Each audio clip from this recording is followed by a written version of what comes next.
we are in a world at the moment where a lot of things are happening, but it's a choice every day who we want to be. And this is something nobody can take away from us. Conscious choices as much as possible. Being okay with what is. Reach out for help. Let's come together and support each other as a human family. It's a roller coaster, and somehow we was all knowing that some big change will come, and we wanted this big change, and now we're in it. And yeah, it's like you really have to hold on. It's a reminder to be grounded and connected, and trusting.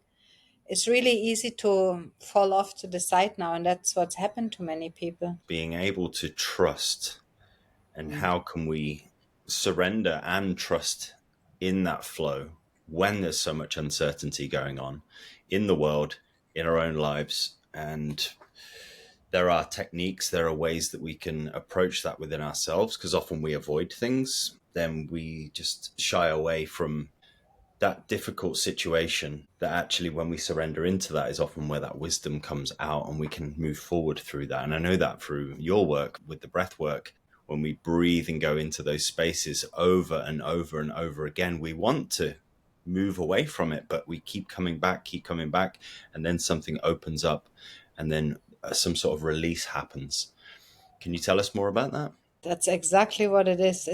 It sounds simple when you use simple terms, but what prevents us to really surrender to this place where we want to avoid is the fear, the fear of the unknown, the fear of being in pain again, and the fear of losing control. Because part of it, when we allow ourselves to go deeper, to feel the feelings that we're trying to avoid, is losing control, or the feeling of, oh my God, I'm losing control. I cannot let this happen. I have to hold everything together. And that's where we go nowhere. It's really this jumping off the edge and not knowing exactly where we're landing. And this is the part where we have to have that faith that we've been held, always from a higher power, Some people call it God, source, universe, but we came naked into this world and we're gonna leave naked. So what is the big fear and everything about it when we never know? We don't know every day, we don't know what's happened tomorrow, and we still have to accept it and move on, This requires a lot of faith that whatever happens, I'm gonna be in a safe space. Or if I'm not in a safe space, I will address the situation in the moment, not projecting all the worst case scenarios out into the future, and not living the moment, living in the future, living in the past. And that's most of the people doing. We either stuck in the past, or we project things into the future, and we cannot feel the present moment. And breathwork is one tool where we can actually catch ourselves and consciously decide, hey, I want to feel the present moment. I want to be really there for me.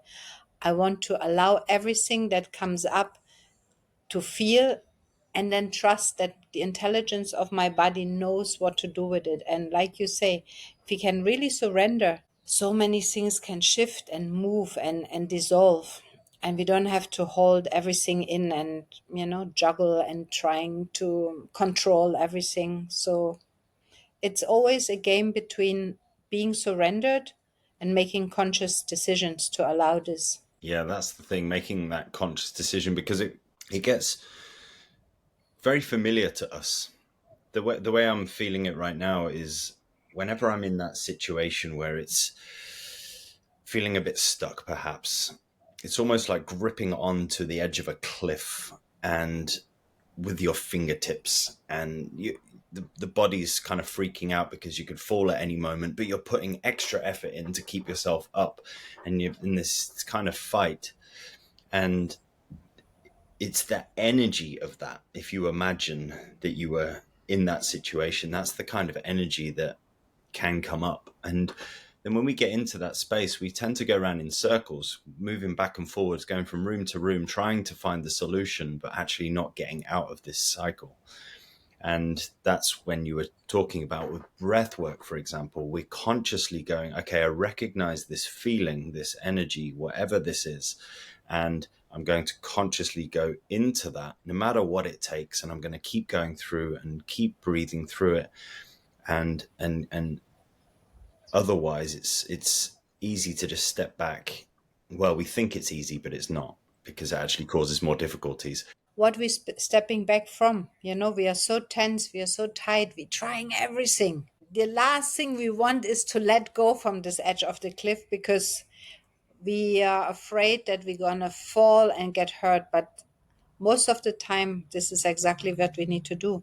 We have to let go. We have to go out of this tense feeling. That's naturally what we do when we don't want to acknowledge our feelings, when we don't want to go into this negative, or we label them as negative spaces. We get tenser, tighter, more contracted, more frozen. We start to breathe very shallow. Yes, we don't feel the pain, but we also don't feel life anymore. And this is not a good space. This is surviving with a very little bit of energy. When this gets really dense there, it's very hard to come out. So we should recognize the patterns and say, I feel I'm shutting down again. What I can do in this moment to not go, not to slip down to the slippery slope so much, so deep that it takes so much effort to come out.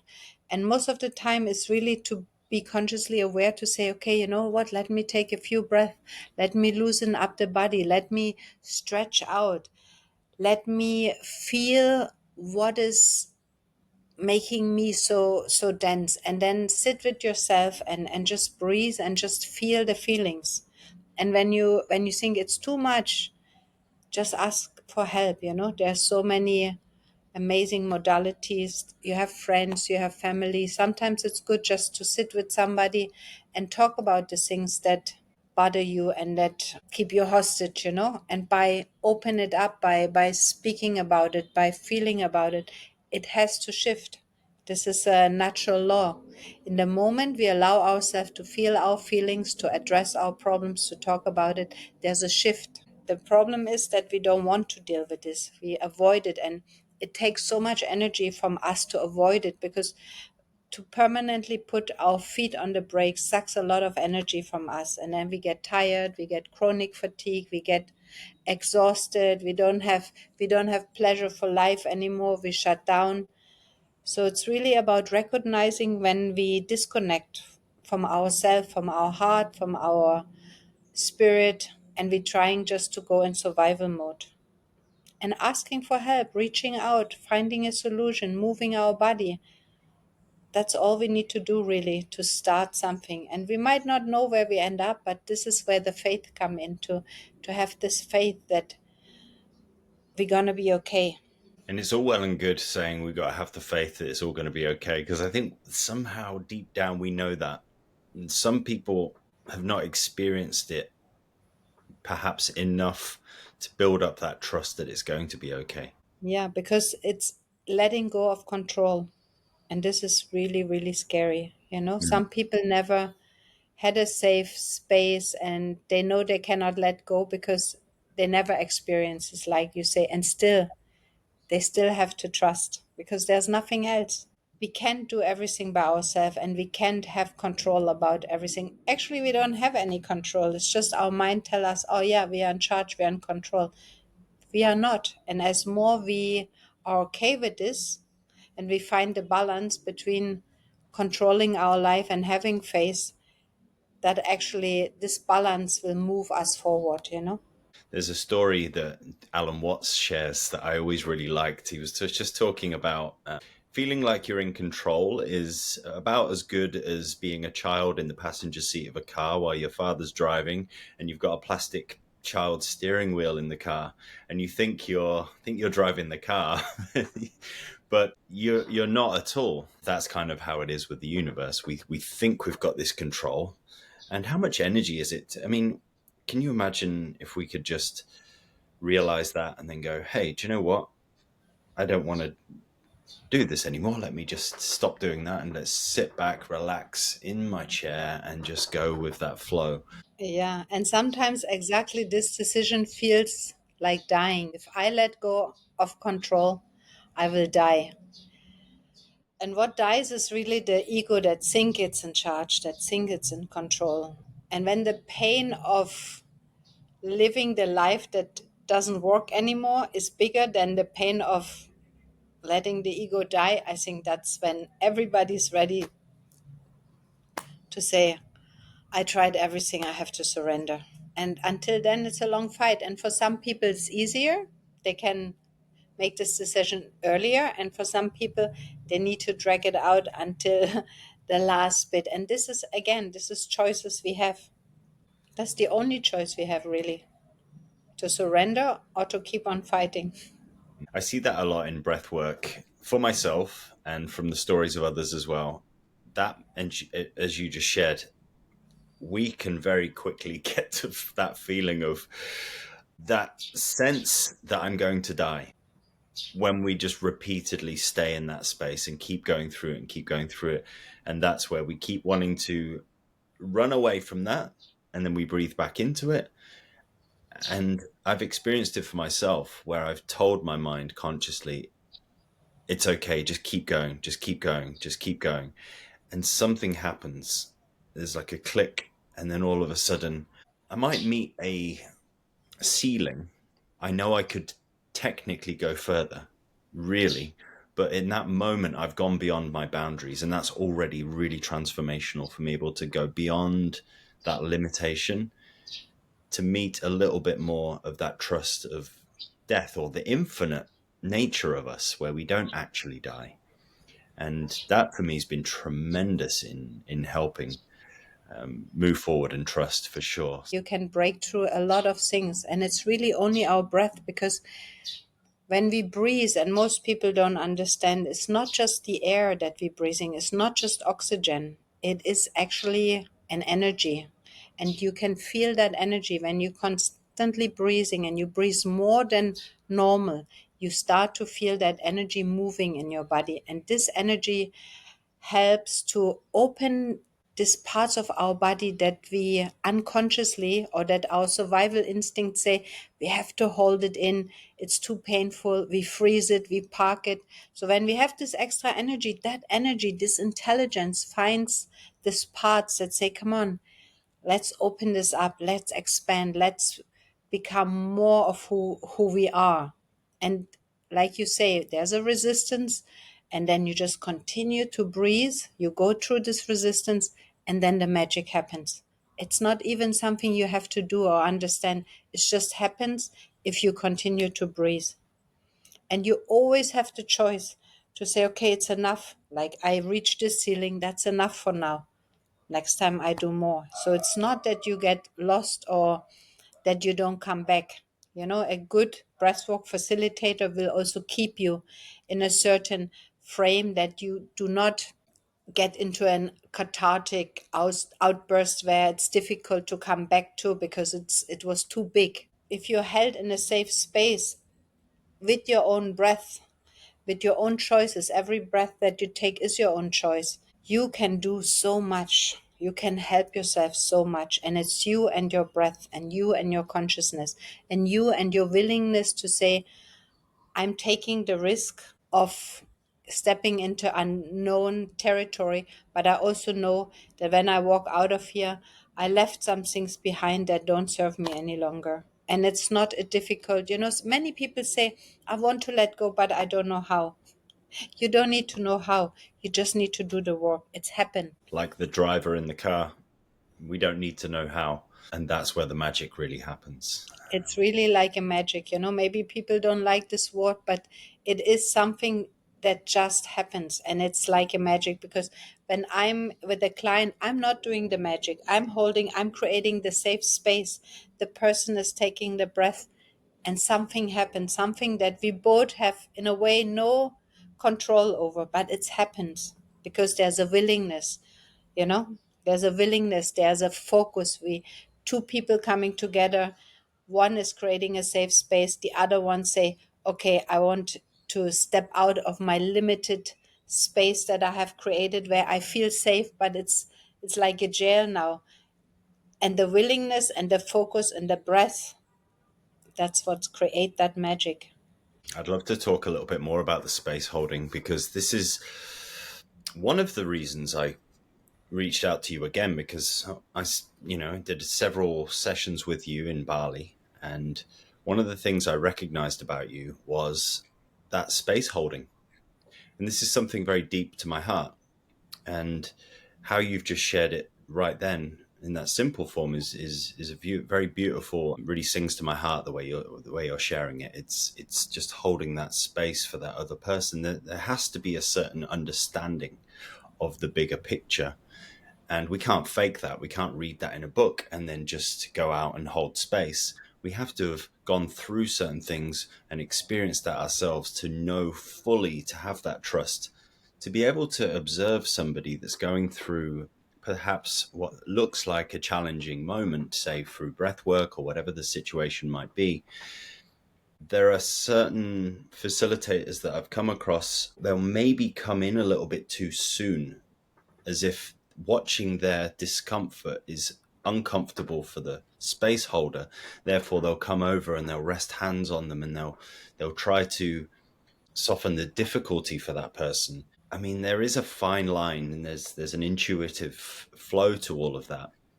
But sometimes it could cut it off, when actually just being that space holder and just sitting and trusting and knowing you're in a loving space. And I see the infinite part of you, the namaste part of you, and I can sit here and watch that. That takes, like I said, the experience to be able to know that it is safe, that the universe is a safe space.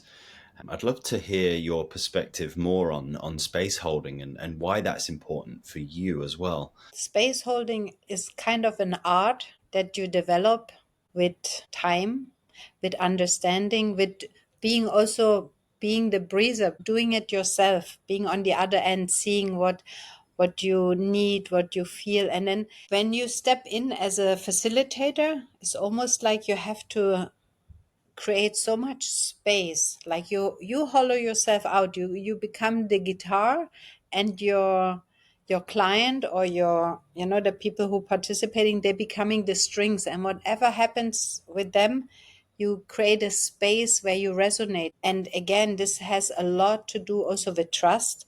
So it's not, in a way, it's not me doing it. I learned it, I have the skills, I understand, but this, then there's also something that I ground myself, I connect myself to earth, I connect myself to spirit, and I'm creating this space that I say, through me, I'm creating this space, and I trust the intelligence of each person and my own intelligence and that field that we're creating, that the healing can happen, that the magic can happen. In therapy, sometimes less is more, You put yourself on a back seat, you just stay there, you observe. You only jump in if you really see this could be helpful. And it's very different to each person. Let's say if I hold myself back, maybe for you it's perfect because you go through your things again. Another person say, I really needed reassurance. Another person said, oh my God, don't touch me.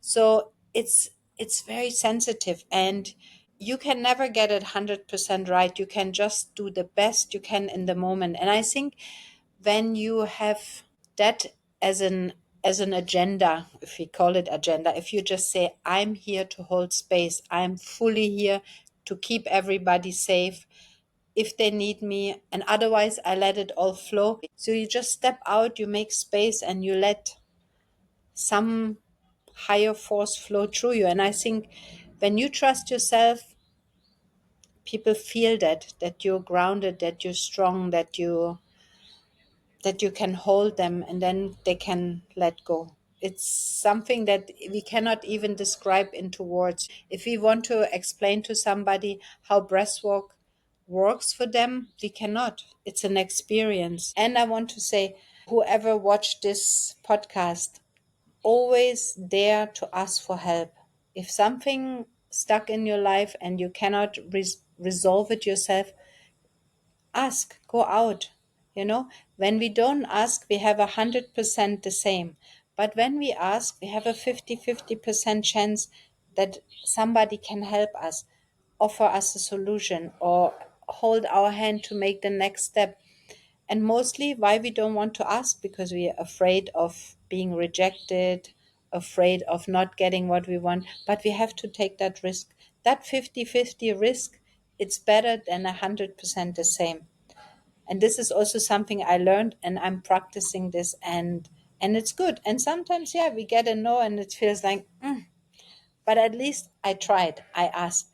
And when it works out, it's like, wow, great that I stepped up and I asked for it. And more often than not, we actually get the help we need.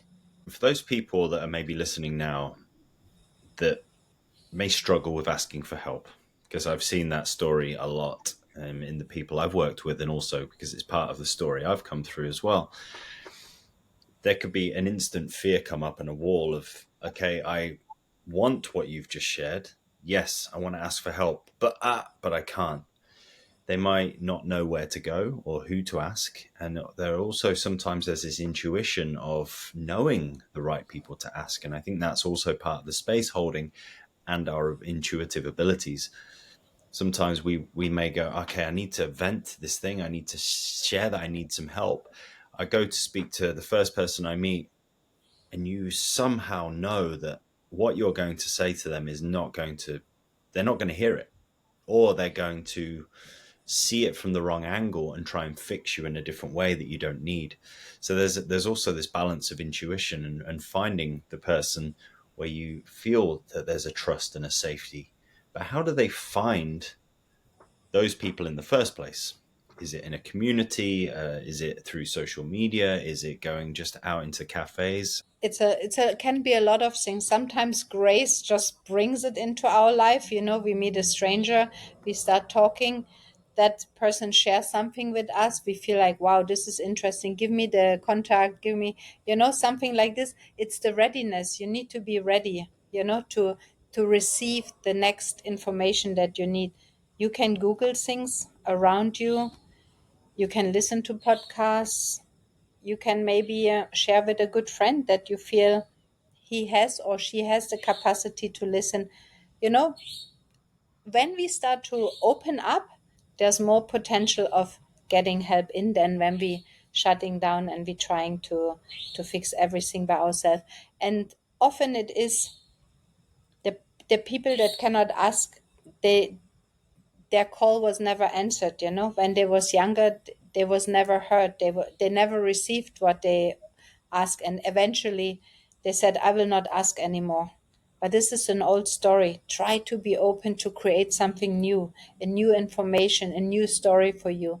Yes, maybe our parents, they wasn't aware, they didn't listen to us, nobody was there to help, but this can change. That can change. It doesn't need to stay like this. We are built for community. We are not thriving very nicely when we are alone. We are so much more when we support each other. So this is also something that we have to relearn again. In our society, everybody's a lonely fighter, but it's not really brings us where we want to be. So opening up, sharing, talking, listening, reaching out, taking the risk to reach out.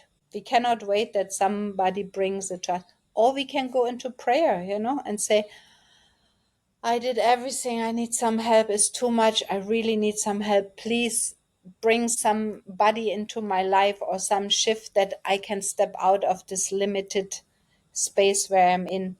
That's also possible.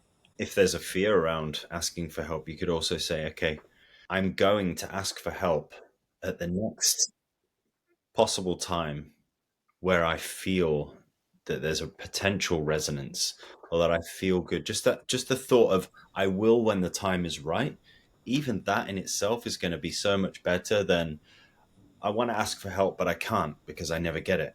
Just I will ask for help at the right time. It doesn't mean you have to do it today. It doesn't even mean you have to do it next week. But that reticular activating system, at the very least of our systems, will have that radar on that will find the right people, and then you have that intuitive tap on the shoulder, and oh, maybe this is the person. Maybe I can reach that conversation now.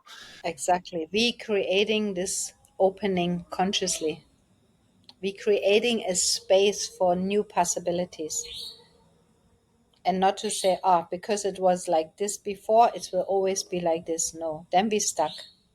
Like you say, even just the thought, I might try this when the next possibility shows up, it's create a different energy. And another thing that we can fall into this trap of is when I ask for help. This is the quote unquote belief. When I ask for help, then I am a victim. But there's this innate wisdom that we always need help at some point, but we are always the source of that help for somebody else at another point. And that was a big realization for me 4 months ago or something. I was in a big ceremonial setting, and in that sort of 48 hours time span, there were moments where I needed help, and there was somebody that was really strong and able to hold that space for me to be able to open up and let whatever it was out. And because of that, they actually allowed me to strengthen like a strong tree. My energy increased. And then guess what? That very same person, shortly after at some point, then needed my help. So with them allowing me to become stronger, I was then in a good space. And because I became that safe space now, he was able to surrender and then go, oh, now I need this help. And then somebody else may come over. And so there's this interweaving of helping. And again, if we don't think about it as hierarchy, but we're always going to need help, and it's not linear, then we can really help each other out. And that links very well with community, right? Because we all have Exactly. these unique abilities and skills. And that's one part. And then there's also time and space where we are in life right now. There's also a little other aspect is the humility to ask, because when we ask, we have to be humble. We cannot come from a place like, I know it all. That's also something. Asking creates a sense of humility inside of us. Are we willing to be humble and asking? Or is the fear of getting rejected or not getting what we want? So it's very courageous to ask. Do we want to be courageous? And like what you shared is beautiful. Yeah. We it's an interchange. It's not that we are a victim when you ask or somebody else is always the strong. The other person might need help on another level. And it's good if we are open for it. And can you imagine a world where people would ask each others for help, share, offer what they can do? We would all be so much happier and feel more supported. It's us. We need to change that. It's not that some spaceship will come down and create this. We have to create this ourselves. And there is small communities where this is working, and there's conscious people that start to tap into this energy of building communities and opening up and being fearless. And yeah, great. And you're one of them. And we do the best we can with the things we have learned in our life. And there's a lot we can share when people ask. And most people are actually really happy to give help. I know I am. If somebody asks, oh, I didn't want to ask you, didn't want to bother you. I'm like, if you'd have asked me, I would have been more than happy to just come and help you, whatever it would be, even if it's help you take your rubbish to the skip, or help you declutter your house, or help you with an emotional thing, or whatever it might be. And the worst I can say is no. And this is mostly not going to happen. And you see this in the stories, like when people do GoFundMe, how much willing, completely strange people are willing to help. We have this inside of us. We need to, yeah, by asking, we're giving somebody also the opportunity to share their gift with us. Like you say, I'm happy to help.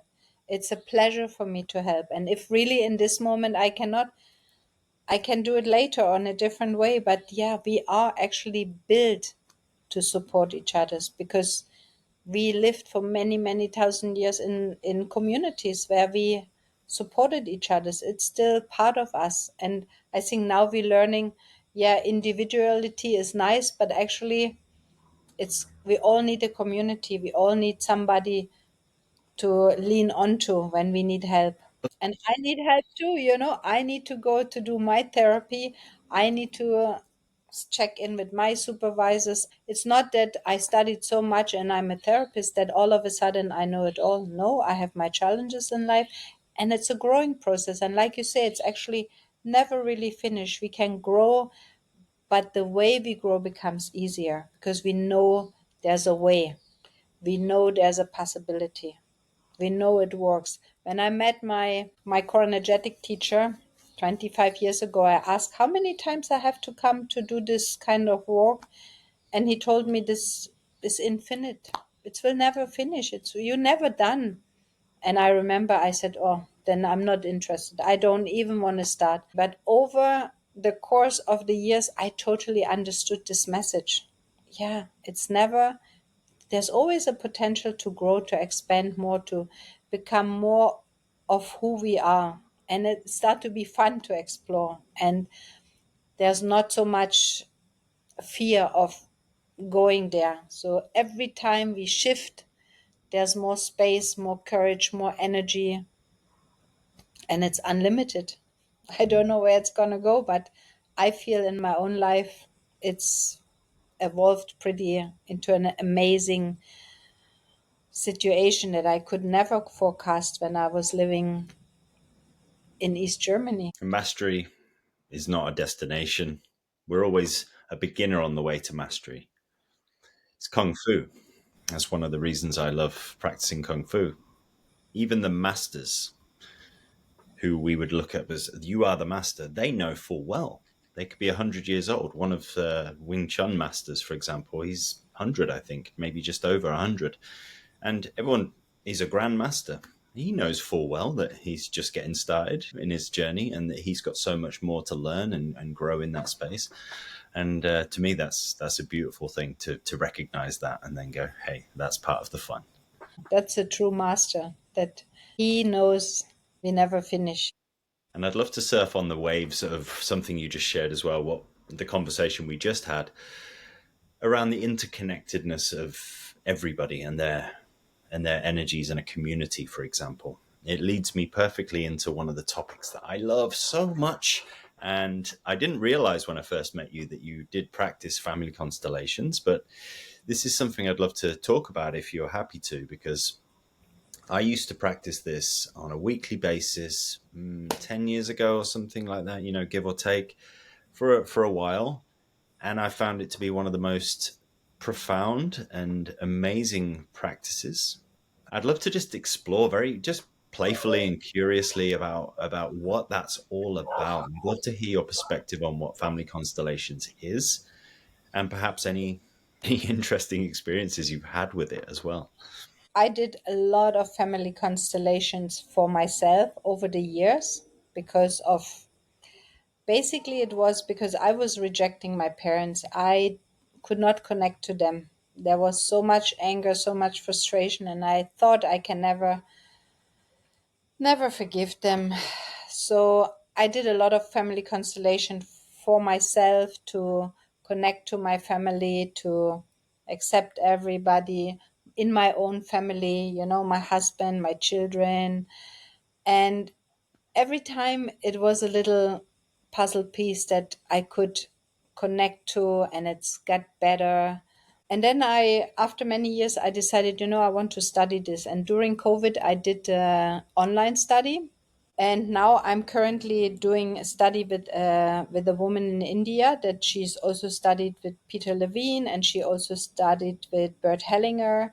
She's teaching family constellation. So I am not a facilitator yet.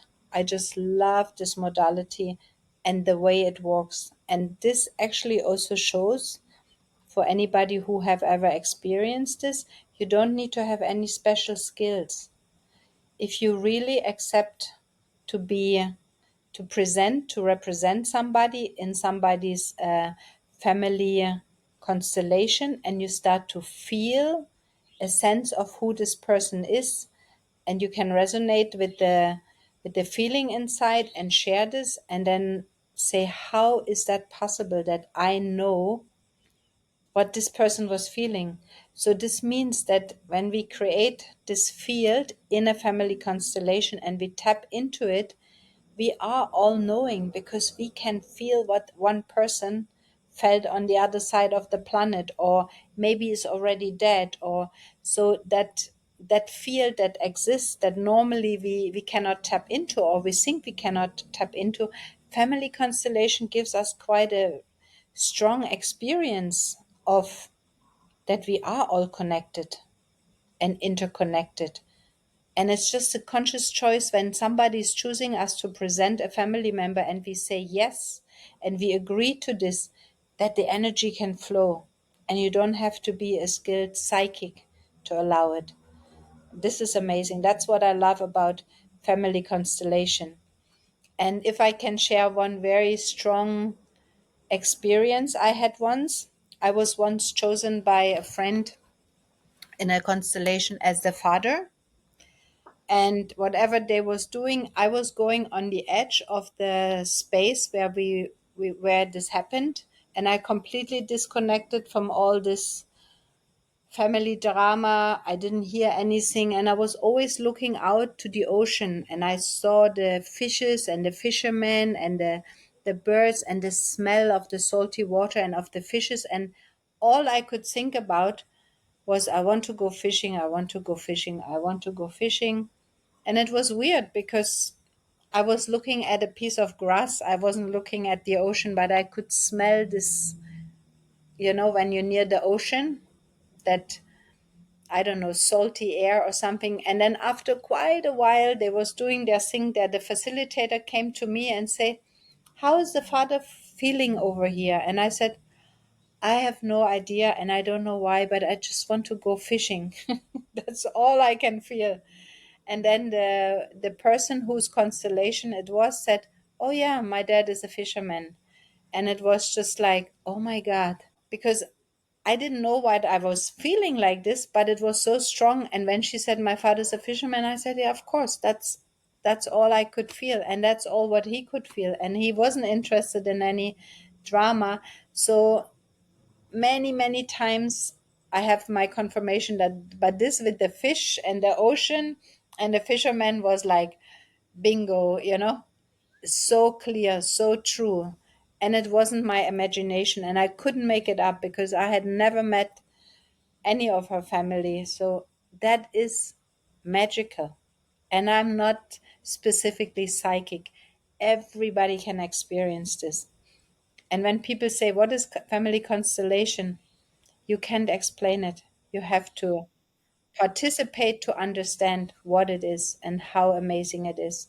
And also what it helps you to unravel. You don't actually have to go to a particular person and ask them for forgiveness or ask them for this or that. You can do it in this field, and that field will ripple out and create the energy to flow in a better way, in a more healthy way, how it is designed to flow from the ancestors, through us, through our children. So magical work, I love it, and I implement it in my work when it's required, when it's necessary, and it's a beautiful thing to know. And you can also use it for many other things. You can use it, for example, if you need to make a very precise decision, for example, maybe which career path to go. So it's not, you can use people for representing jobs or opportunities. It's not only for family. You can use family constellation in many different ways. And it's, the field is real, the field is true, and you by putting it out there, you have a clear vision onto things that normally they can be hidden. So amazing modality. Thanks to Bert Hellinger to bringing it into the world. I loved hearing you share because it reflects so much about my experience as well. And it's been one of the biggest teachers for me to expand beyond and really sense and know that there is a field. an intelligent field of energy. If anything has done that to me through all the studies I've done in the last 10 plus years, it's family constellations, because of what you just shared. There is, when you've experienced that firsthand, smelling the fish, thinking the fish, and then somebody coming over and confirming, oh, that's exactly what my dad would do, and you have no idea about their backstory or anything about them at all, you can't help but to make an instant connection between, whoa, something just happened there. I just had this experience that I could never make up in a million years. And I've had some of those myself. And so if that is the very least you get out of family constellation, that's just even scratching the surface. It's so much fun as well. Just to get a whole different perspective, a whole different viewpoint on reality. Can you practice with just one person then? So if you just get one person in and work on a situation, or would you always need to get a group of people? I think there's more juice in it when there's many people, but Of you course. can walk with one person. You can use pillows, you can use things that represent that person or that situation. You can walk with one person. Me personally, I like to walk when there's more people in the room. It's more real. But if you don't have this opportunity, you can adjust. Mm. Yeah, it's definitely a lot of fun. And I love how I don't know about you, but it almost always ends up everything's so separated. I mean, generally speaking. And then towards the end, as the conversation starts to happen, it's almost like everyone starts to face the front of the room more and more. And it almost comes to this circle in the center. And so many times it's ended up in just a group hug. When the energies rearrange themselves and it's like you're not doing it, it's just happening. Yeah. Yeah. Yeah, It's beautiful. absolutely wonderful. I had this experience similar to yours, but, one that I could never forget, and it transformed my life and my perception on reality, as I said. So there was the woman, and she was working on her situation, and the situation was with her brother, who she'd had a problem with her relationship for many years, and she wanted to resolve this. So I became the representative for her brother, and I was just stood there. And then all of a sudden, both of my hands started to rise up. I wasn't doing this on my own. They were just rising up. Don't know if you can see them here. And then I felt this squeeze in either one of my hands, as if I was holding two hands, either side of me.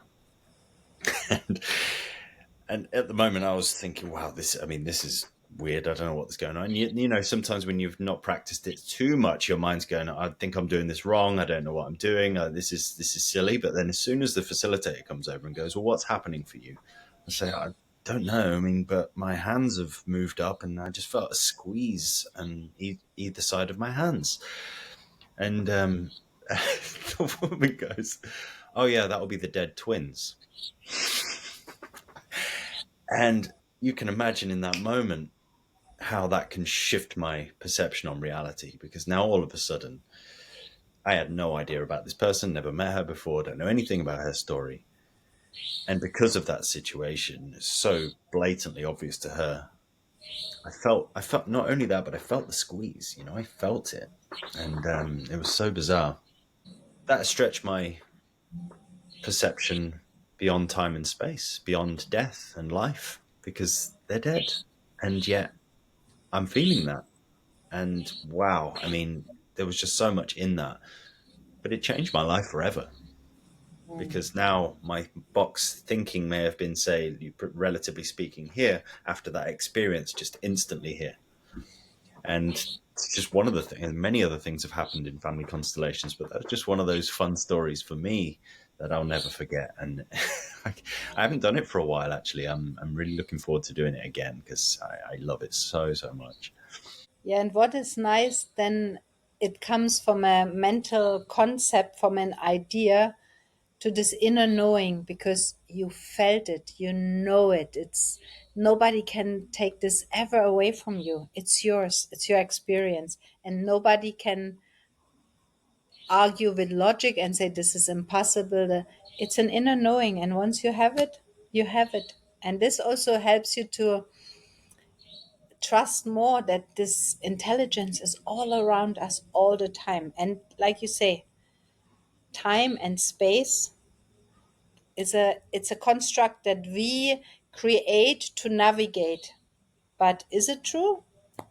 When they say everything happens all at once, our brain cannot comprehend, but it might be a reality that we just don't, it doesn't go into our little box. But once we have this kind of experiencing this, we are more able to trust because we have felt it in our own body. And when you go to a group, you don't even have to work on your own thing. Being a representative for somebody else, or even just being in the just observing, no matter what it is, just being in that space alone is always transformational, no matter what. And even being a representative for somebody else, could be a man or a woman, could be living or dead, doesn't matter. By going through that, have you had this experience where you feel that, oh, I've just represented a person that has something very similar to some of the behaviors that I've got going on that I need to also shift in my life? And by being that representative, somehow that shifts an energy in me. And so there's this beautiful divine timing and divine placement of all of this, in my experience. It's, it's the most curious modality I think that I've ever come across, and it's one of the most fun. That's for sure. Yeah, absolutely right. You are not chosen for no reason, because when the person chooses you, that's already when the field is working, and you are chosen to represent.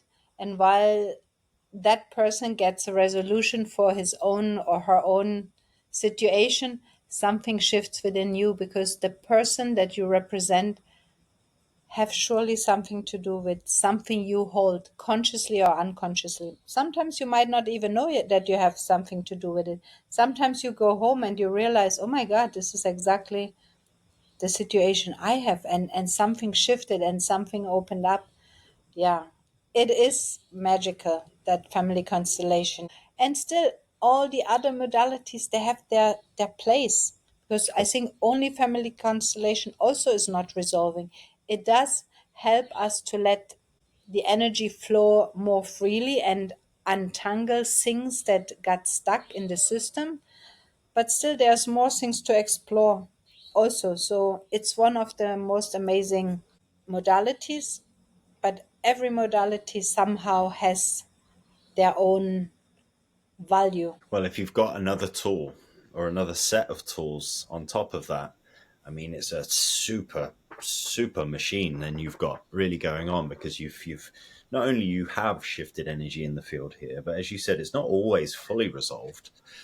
But when you have the tools and that awareness of exactly the story that's going on, you can actually use that when you go home, or maybe next week, or whenever you have the chance. Maybe you could do some breath work, or do some EFT tapping, or you could do some, whatever the process might be that you could use to shift energy and emotions. Now you can use that information and do that. So you can get this double-edged powerhouse of transformation. I used to do that. Do the session, feel, wow, this is fantastic. And then when I've gone home, gone, okay, there's still some aspects to that are pretty big, and they've just opened this big door. Okay, well, I can actually work on that now for myself while I'm Mhm. here at home. So yeah, finding what works and connecting these things, Yeah. multiple modalities. And I really hope that one day they're teaching this in school, because, family constellation is so playful. If children would learn this, early on in life, can you imagine that it would be part of their life? They would learn life skills in school.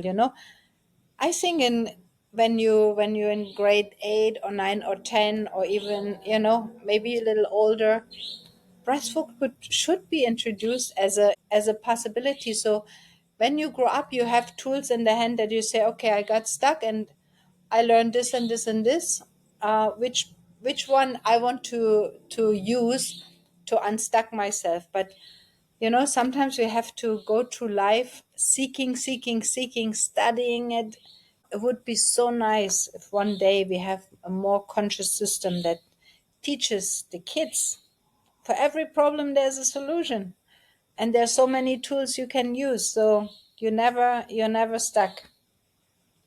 So I hope that while I'm alive, I will still be able to find a school that will teach children so many amazing modalities. Absolutely. And those skills are just as valuable as walking. That we have walking, we use that every day for our lives to get around and do all this.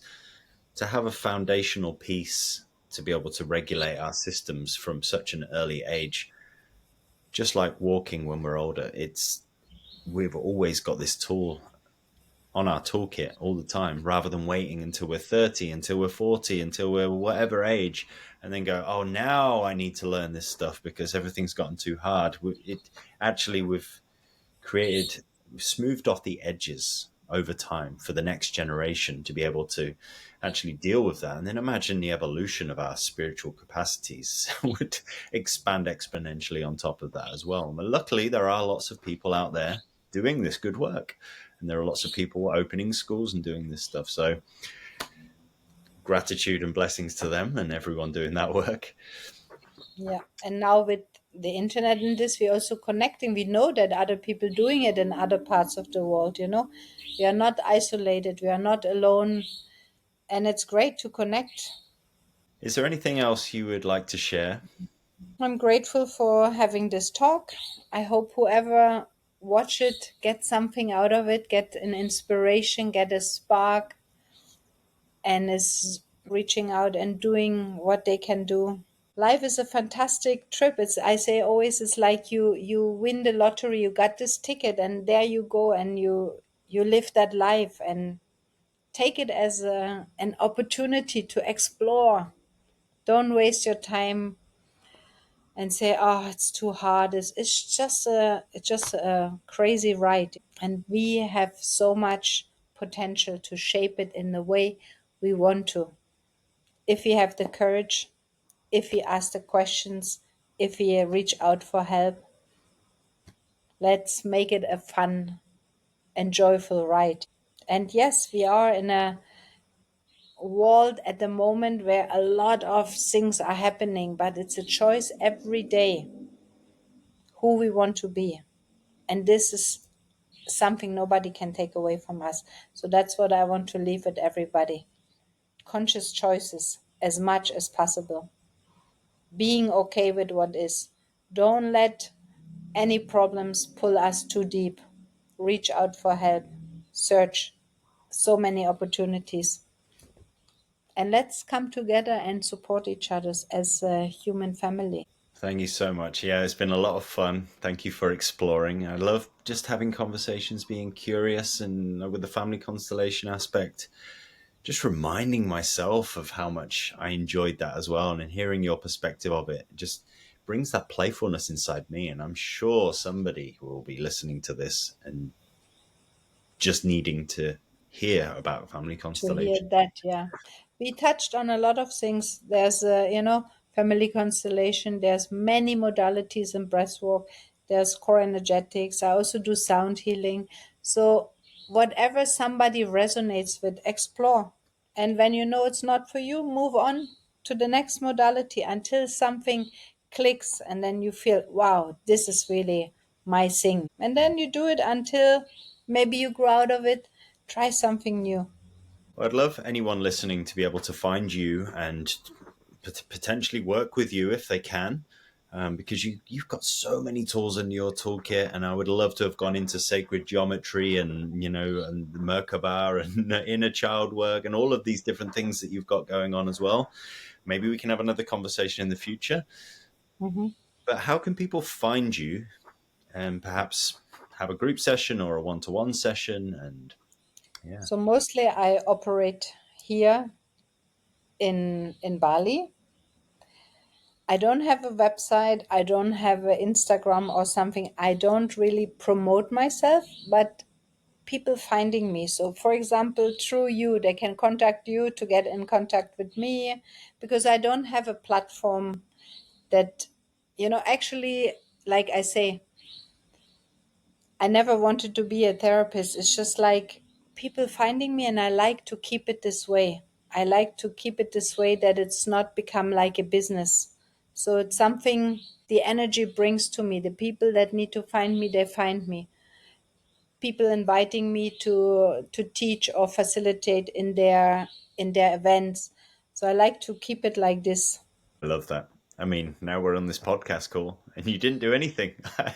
we connected and beautifully aligned, and I love that as well. So, do you have an email or anything like that for anyone to reach out to you? Usually I operate a lot with WhatsApp. It's my tool to go. It's fast. I look at the phone many times a day. I have an email, but I hardly check it. It's almost like an outdated thing. Who's reading emails today? So if you wish, you can give my WhatsApp number to whoever is interested in. They can find me here to this number. Yeah. And if you ever come back to Bali, please get in touch with me. Maybe we can create something together. 100%. Are you a breathwork facilitator or? Not breath work. I work with Psyche, and I've studied many other modalities, but Psyche is the one I focus on. I've Mhm, done theta healing and access consciousness work like that, and EFT many years ago. Many mhm, things like that, family constellations practices. I think, but I Wow, just work with you Psyche. see, there's so much available. Exactly, and So there's always a time and a place for each one of them. what I'm in the process of at the moment, you have been here to my space.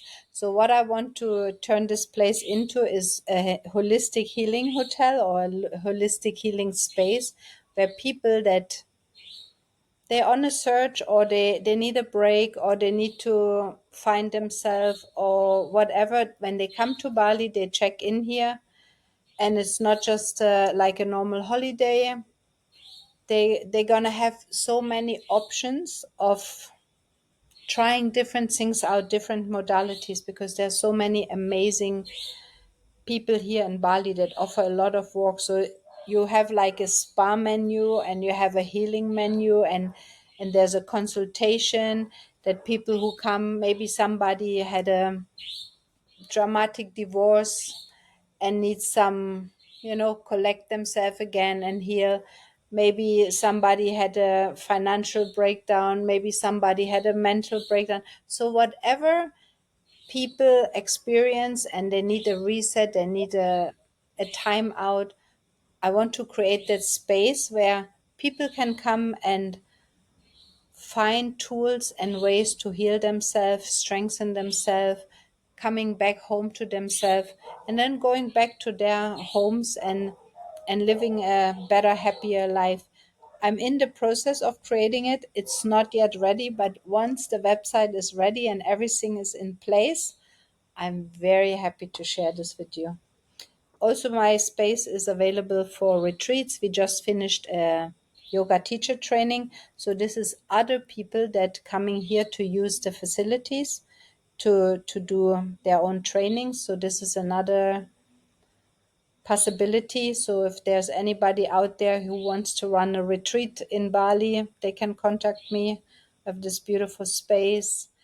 It's building. It's not that yet there, but once it's ready, I'll let you know, okay? And if you ever come back here into this area, Bali, Asia, just come, and yeah, maybe we can create an event together. You with all your skills, me with my skills. And I also like often when there's a male female component.